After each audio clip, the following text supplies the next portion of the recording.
Hello everyone, good morning. So it in a portfolio after 1 year, 1 year 5 days అనుకోవచ్చు. Day change ఇది total returns ఇవన్నమాట.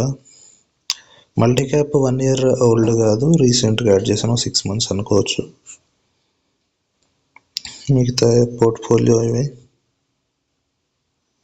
ఇది ఒక్క రోజులో చేంజ్, అంటే నిన్న మార్కెట్ మూమెంట్కి వచ్చిన చేంజ్ అనమాట ఇది.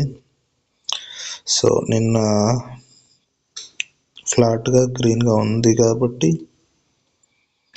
పోర్ట్ఫోలియో కూడా గ్రీన్గా ఉంది. స్మాల్ క్యాప్ కొంచెం అన్ఎక్స్పెక్టెడ్గా ఎక్కువ రిటర్న్స్ ఇచ్చేసింది.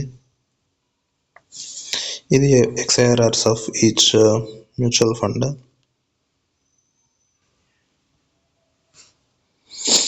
That's it for today guys, bye bye.